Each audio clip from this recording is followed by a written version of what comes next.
And welcome back to Music Free Static. I hope you're having a fabulous day. And Skydance recently finished their purchase of Paramount. And they announced that now that the deal is done, they're going to get back into making Star Trek movies. Okay. I have mixed feelings about this, so let's talk about it. Now, Star Trek has obviously it started as a TV series back in the 60s, and then you had the reboot with Next Gen. And the whole series, Voyager and Deep Space Nine and Enterprise, right, and all this stuff. And then another reboot later, right? But it's been a lot of good stuff on TV. They did start rolling out movies then, I think it might have been 79, 80 when Star Trek the Motion Picture came out. And then, that whole series of movies. But the best Star Trek has almost exclusively been on TV. There have been, I think, two really great Star Trek movies, right? Star Trek II, The Wrath of Khan, and Star Trek IV, The Voyage Home. The rest have been hit or miss, and frankly, more misses than hits. Star Trek First Contact, which was a Next Gen movie, wasn't bad, but frankly, most of them have been pretty blah. So yeah, that's partly why I'm a little bit worried. And really, what made Star Trek great were the episodes that dove into actual sci-fi and character type stuff, like City on the Edge of Forever, or Trouble with Tribbles, or The Inner Light. Right? These are excellent episodes that just dive into some really fun sci-fi or just fun moments, right? So there were two exceptions. The Wrath of Khan and The Voyage Home were amazing movies, but they also had the same type of thing. They focused on character. Yes, The Wrath of Khan had some action to it, but it was mostly character stuff going on between Kirk and Khan. Great stuff. And of course, The Voyage Home, the crew gets thrown back in time, or they go back in time to rescue some humpback whales, and that's a whole separate adventure, which is kind of fun. But my concern with the movies is that starting with Next Gen, really, the movies tend to become very combat focused, right? So you had, I mean, and not to say that none of the original era Star Trek movies, like the Kirk and Spock movies, didn't have action. The motion picture did not. That was almost an extended version of an episode called The Changeling from earlier. Same basic story, just padded out to 2 hours. Yes, The Wrath of Khan did have some action to it, but it wasn't an action movie. At least I wouldn't consider it as such. Same with Search for Spock. Yes, there is a little bit of action, and yes, Kirk does get into a fight at the end of the movie, but it's not exactly an action movie, The Voyage Home we already talked about. Again, not a lot of fighting in that one. Star Trek V, with the less about anything that's said, the better. But again, very little combat in that one. There's one raid on a planet that the Enterprise conducts to rescue some captured hostages or something. But then I think that's it. I think that might be just about the only fight in the entire movie. And then Star Trek VI, same thing. There's the last fight with the Klingon with the cloaked ship, but I guess there are a couple of. I guess there's one other fight. Yeah, I think so. There's one other fight as Kirk and McCoy are escaping prison. Okay, but that's it. There's not a lot of combat in any of those things. Even Star Trek Generations was sort of the same thing. There are like two action scenes, said if you want to think, or fight scenes, maybe if you want to think about it. There's Enterprise getting attacked by a Klingon bird of prey, which eventually crashes the ship. And then you've got the Picard and Kirk, I guess, eventually ending up in a little bit of a fist fight with the bad guy. Okay, great. Not a whole lot. You get into the later movies. You get into First Contact. That's the Borg. That is pretty much an action movie. There's a lot of combat with the Borg in that one. You've got Star Trek Insurrection, and that's an action movie. All just from beginning to end almost. And then you've got Nemesis. Same type of thing. That was an action movie. And they just got progressively worse as they continued on, right? Well, when they rebooted Star Trek, with Chris Pine as Kirk, they were action movies, straight up. And the first Star Trek, it needs a subtitle, but whatever, Star Trek starring Chris Pine, it was a pretty decent action movie, okay? It was a fine action movie. It wasn't fabulous, but it was okay. But it was a lousy Star Trek movie, okay? It had characters named Kirk and Spock and McCoy and stuff, and to be fair, I kind of like McCoy in those movies, but it just wasn't good Star Trek. Star Trek has always been more cerebral, perhaps. It's been a lot. It's been less about the action and more about usually the sci-fi story. Now, that's not to say the episodes of Star Trek didn't have action. One of my favorite episodes of the original series is called A Piece of the Action, which is Kirk and Spock and gangsters, right? Which is great. And there's some fighting with the gangsters, but the focus isn't the action. The focus is what happens when a society patterns itself around 1920s Chicago gangsters, right? And that's fun.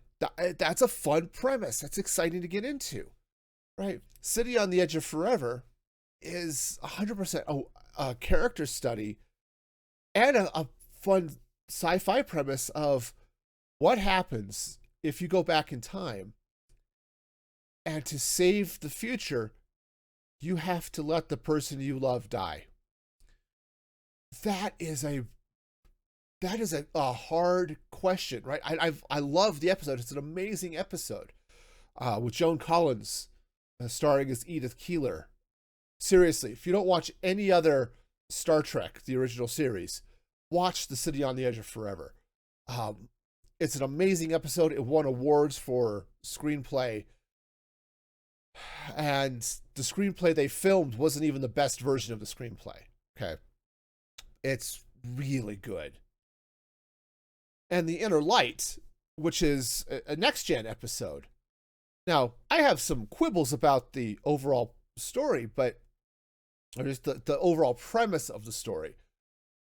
But what they show as Picard gets zapped by this probe and now is living out a life at the end of the civilization that launched the probe. It is so heartfelt and so moving. It's amazing. It's a great episode of Star Trek. And so many of the good episodes of Star Trek are not action. They're the sci-fi character studies. There are a few exceptions. In Star Trek The Next Generation, the 2-part episodes The Best of Both Worlds, which was a season finale, season premiere.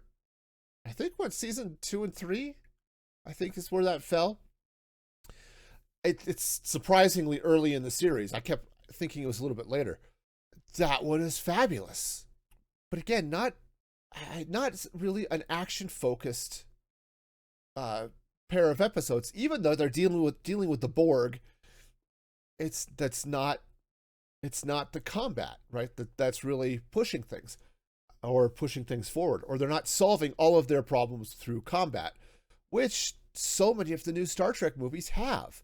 And I use new in air quotes because I'm talking about going back even to, yes, First Contact, but also Insurrection and Nemesis. And then, of course, the Chris Pine movies. And I think that's been an issue with the Star Trek movies. Now, I think whoever has been making Star Trek recently has completely missed the boat on what Star Trek was supposed to be, right? When Roddenberry rolled out Star Trek, I talked about his wagon train to the stars. He wanted a series that brought in some of the best sci-fi writers of the time, but told stories of humanity matured. Humanity has grown up, right? Part of the reason the composition of the original Enterprise bridge crew is what it is was to show that humanity can grow beyond some of the petty and really useless arguments that were happening back in the 60s. Things like racism, right? They have a black woman on the bridge. Now, it still was the 60s, and I don't think they used Uhura the way they should have, but on paper, she was third in command in the command chain. They never put her in charge. It always fell to Scotty or to Sulu, which I think was a mistake. But she was there, and they didn't treat her as a character, as a secondary character because she was black. She was a secondary character because she was a secondary character. If you weren't Kirk, Spock, and McCoy, you weren't really the focus of things. But you did have, she got a lot of, well, I want to say she didn't quite get the same amount of attention as like Sulu or even Chekhov, but I said I don't think they used her quite as well. But she was a focus in a number of episodes, or at least part of the main story, which was good. They had a Russian, right? They brought Chekhov on. Why? Because the freaking Cold War was going on.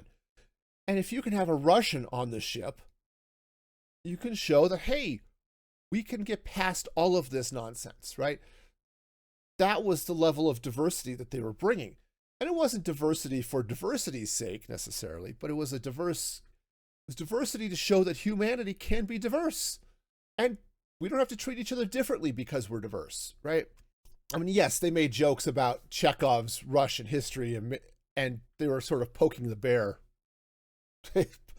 Figuratively, literally, however you want to approach it with Russia, but they did definitely make fun of Russia changing their own history, because Chekhov kept quoting history incorrectly. That would make Russia look better. Okay, again, 60s Cold War, let's make fun of Russia. And to be fair, tyranny is worth making fun of, but still, all of the great Trek, even the Changeling, which wasn't necessarily the best episode, but which sort of grew out and they sort of remade it as Star Trek the Motion Picture, was a fascinating story. What happens if you send out a probe, right? If humanity sends out a probe, it gets corrupted, fixed, repaired.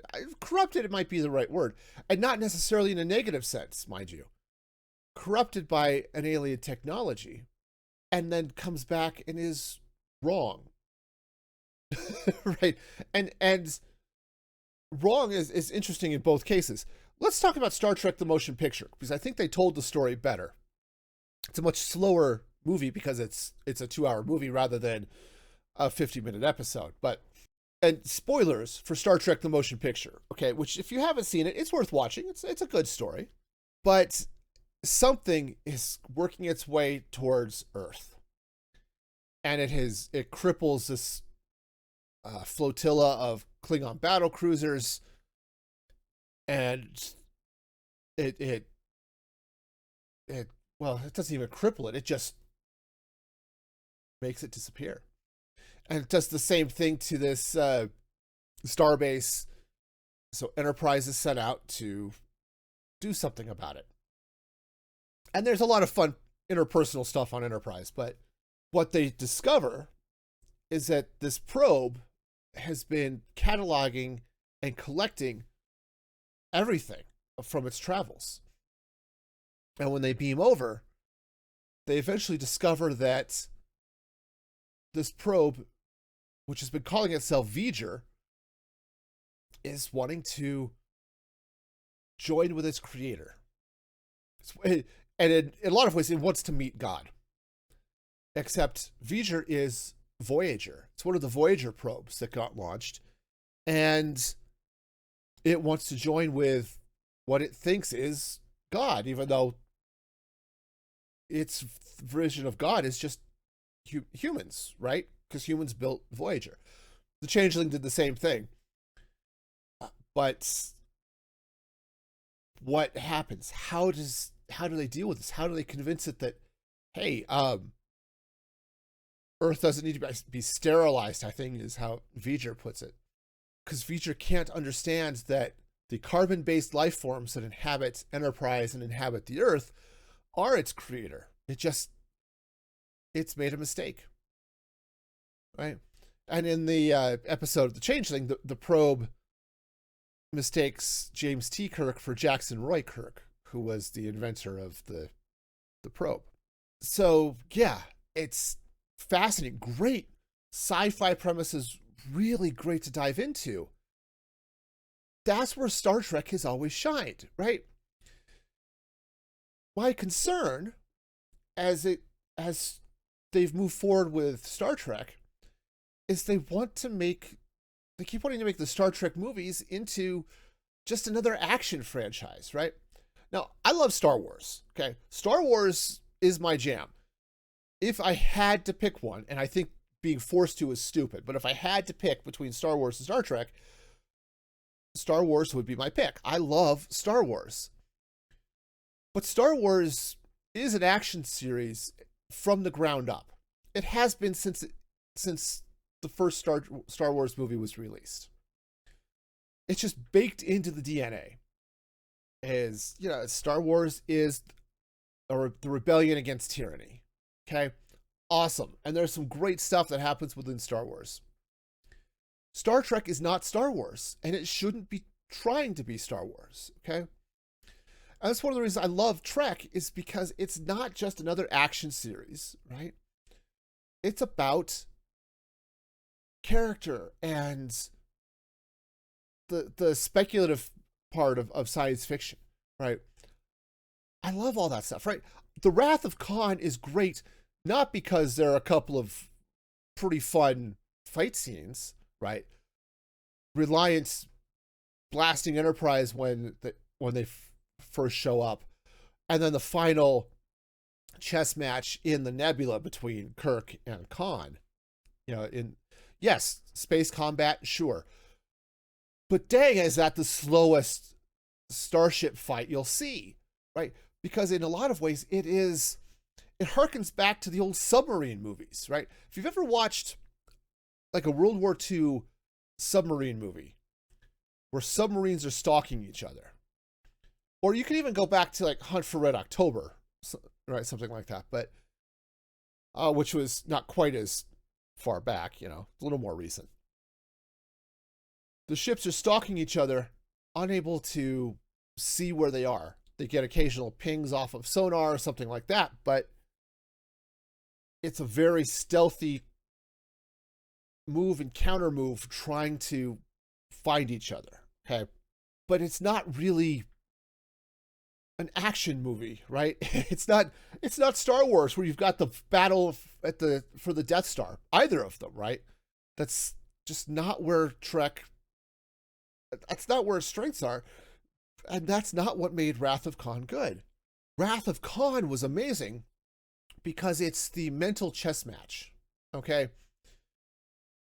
Kirk shows up. Khan, via Reliance, cripples the Enterprise, and Kirk manages to pull a trick damages Reliant and manages to escape. Okay, cool. But now what?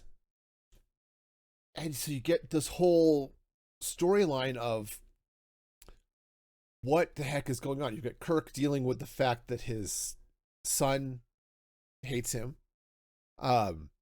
You've got all of the discussion that goes around with the Genesis project and all of that. But you've got this chess match between Kirk and Spock and the Enterprise crew.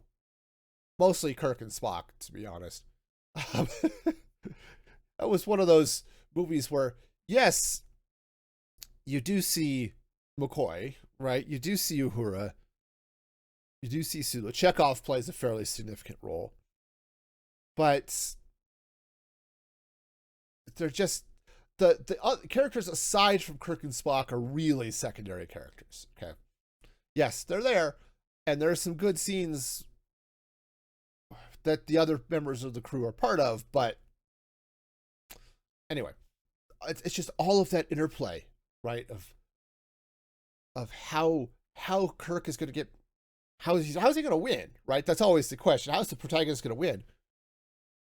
But how do you do it when you're outgunned? It's fabulous. I'm doing such a horrible job of explaining so much of what makes it great, but I love the Wrath of Khan for that, right?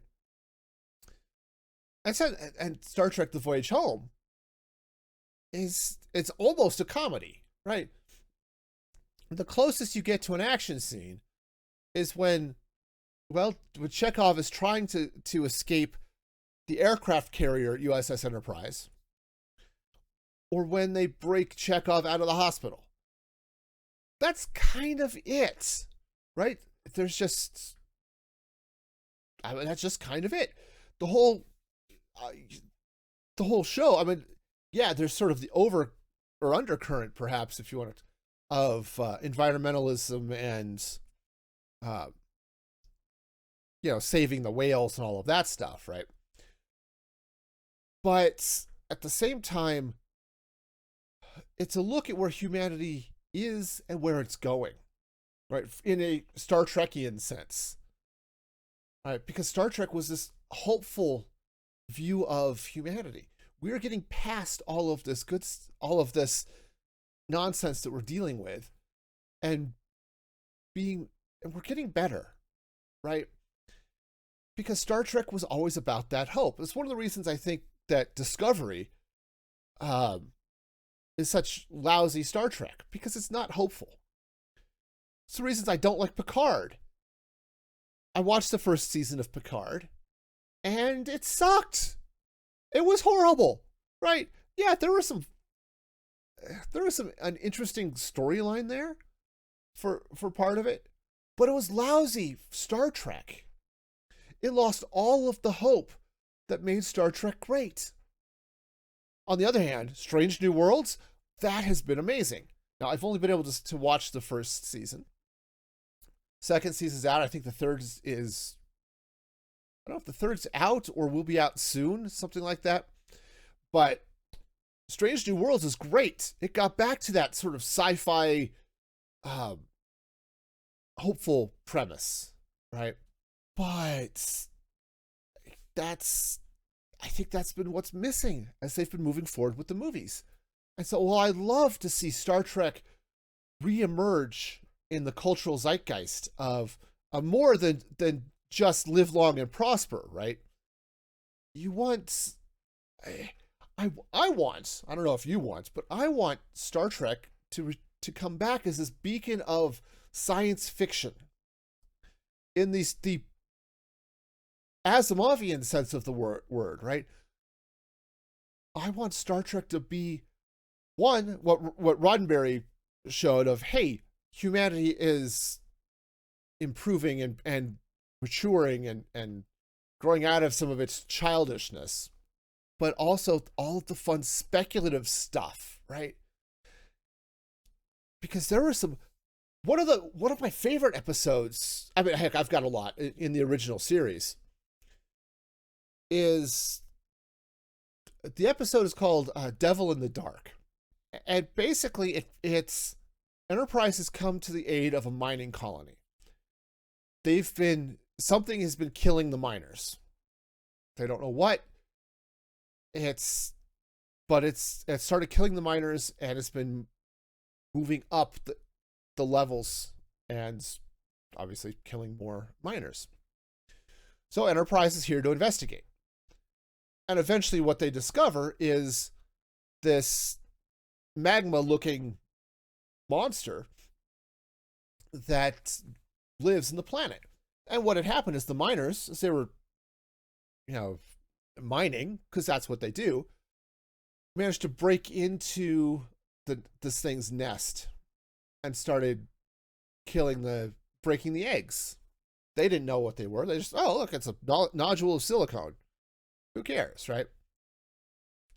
And those were this creature's eggs. This was the last surviving creature of a race that it would, let's see, how to best put it. The race would live, and then all would die out but one, who was the caretaker of the nest, and then the creatures would then hatch and move out again. Okay, awesome stuff. The premise was cool, right? It's a great episode. It's so amazing. And yes, there's a slight horror aspect of as this monster shows up and kills a miner or kills a guard, destroys some equipment that controls the life support for the humans, right? But the whole premise was amazing, right? This is what made Star Trek great. This is why people love Star Trek, because it opened people's eyes to what science fiction could be, right? Real science fiction, all the stuff that's in the Asimov books that I've got behind me here, right? Actual speculative science fiction of, let's look at a concept and just see where this goes, right? And it's fascinating, right? And there are some great episodes of Next Gen as well. How do you deal with these different things? What happens when you have a culture that has this weird quirk, weird from our modern cultural perspective, but they've got this quirk, and it's fascinating, right? And there's some episodes that are great, some that are less so. So Next Gen started to really go downhill with season 6 and 7, but there were some amazing science fiction stories told through there. Voyager had a few as well, and that's where Star Trek, I think, is able to really shine, is in that, one, in the TV format, but two, when it actually plays with that sci-fi premise. Okay, where it really falls down is when it tries to be an action movie. Okay, because at that point, you could put the name Star Trek on it, but it doesn't matter, right? You could replace all of the characters and the ship and have the exact same script, and it's an action movie, right? And that's all it is. There's nothing Star Trekian about it. And that's what worries me as they move Star Trek forward. Because if they just make Star Trek an action franchise, and people come back to the series and they watch, the original series or Star Trek The Next Generation or Deep Space Nine, it's like, what is this boring garbage? I want action movie. And that's not what Star Trek was. That's not its history. That's not how it started. That's not what it was supposed to be. Unfortunately, I think too many of the people who are wanting to make Star Trek movies have missed out on that concept. So anyway, it's a thing. I don't know. I don't get it. But I'm hoping that as as Paramount and Skydance, whatever this combined company is going forward, I hope they remember Star Trek's DNA and they go back to making Star Trek this phenomenal science fiction vehicle. Okay, this framework for telling amazing sci-fi stories, and not just another action series. Because honestly, Star Trek is not great at being an action series. But let me know what you think. Drop a comment here on YouTube or Spotify or whatever. Let me know, because I just have concerns about Star Trek in the theater going forward, and honestly on the small screen as well. So, but let me know what you think. And until next time, be excellent to each other. And this is Music Free Static signing off.